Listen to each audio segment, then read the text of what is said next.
Yes, of course. We always say what we like to one another. Well, you want to hear about the wedding? We'll behave charmingly. Everybody punctual, everybody in their best looks, not a tear and hardly a long face to be seen. Dear Emma bears everything so well. But every friend of Miss Taylor's must be glad to see her married.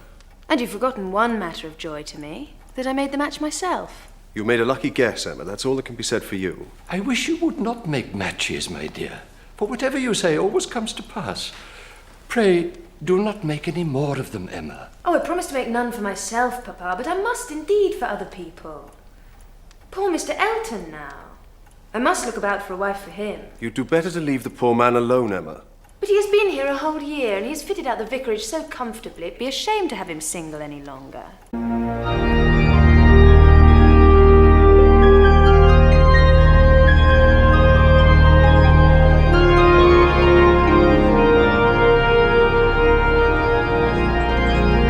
How can I ever thank you enough, Miss Woodhouse, for showing me where true joy was to be found? Mrs. Elton and I are eternally indebted to you. And to think that I should turn out to be the daughter of a baronet. Why not? Stranger things have happened. I do so wonder that you should not be married, so charming as you are. She refused him. Yes. Harriet Smith refused Robert Martin. Yes. Then she's a greater simpleton than I thought. What is the foolish girl about? Oh, to be sure. A man always imagines a woman to be ready for anyone who asks her. Nonsense. A man does not imagine any such thing. I hope you're mistaken. I saw her answer. Nothing could be clearer. You saw her answer?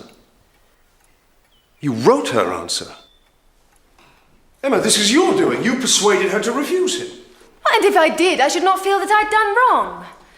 Mr. Martin is a very respectable young man, I am sure, but he is not Harriet's equal. No, he's not. He's her superior in both sense and situation.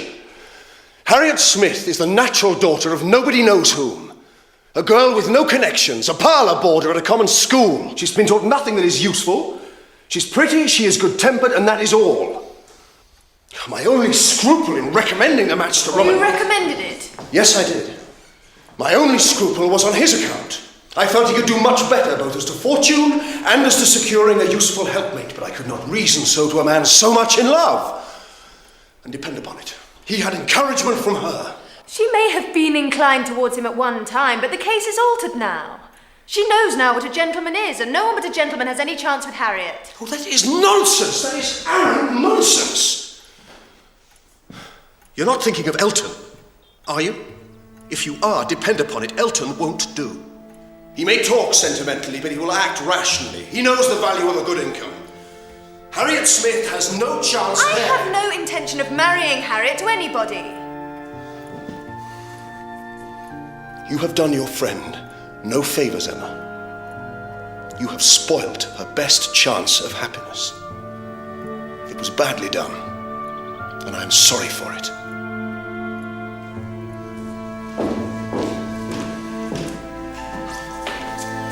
Good day to you.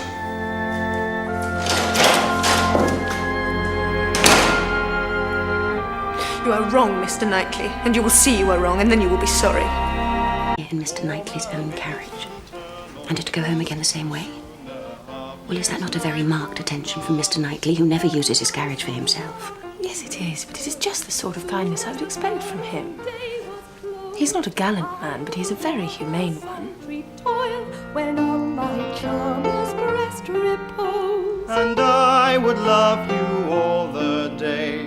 every night we What do you say to Mr. Knightley and Miss Fairfax? No. Cut my little nephew Henry out of inheriting Donwell? Never. Besides, he does not care about Jane Fairfax. Yes, that would be delightful. In the way of love, I'm sure he does not.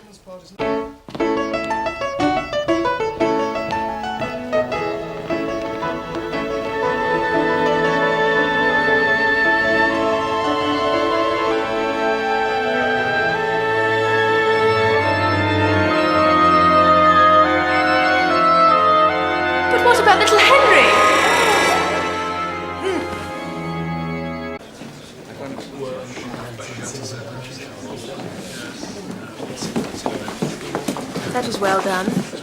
I think they aimed at wounding more than Harriet. Why are they your enemies, Emma? Perhaps I can guess in Mr. Eltley's case. Confess, you did want him to marry Harriet. Yes, I did, and they cannot forgive me. I admit now I was completely mistaken in Mr. Elton. There is a littleness about him which you discovered and I did not. Well, in my turn, I'll admit I underestimated Harriet Smith.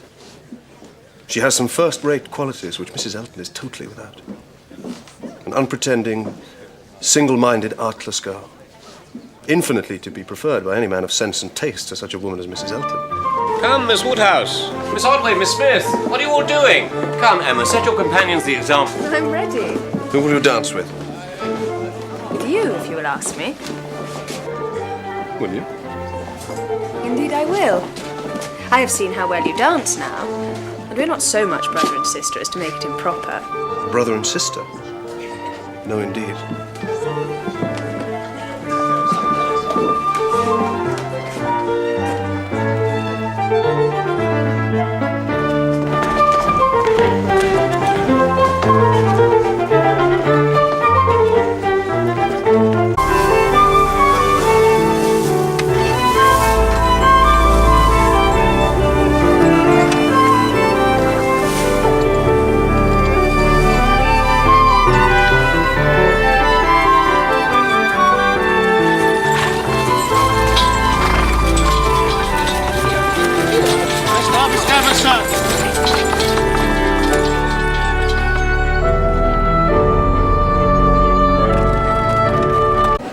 Friends, we have been blessed this year again with a good harvest. I have been blessed in another way too. By next harvest, I shall be living at Hartfield.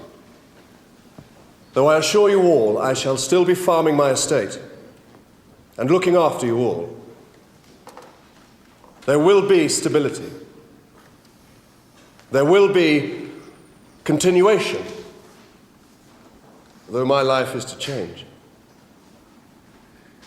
I ask you all to drink the health of the lady who has made me the happiest man on earth.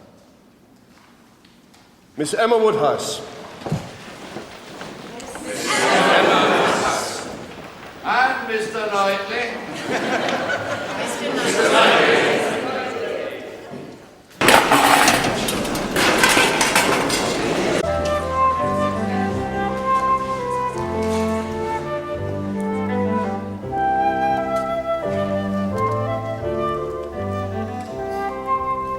Will you dance with me, Emma? You and I are not so much brother and sister as to make it improper. Brother and sister? No, indeed.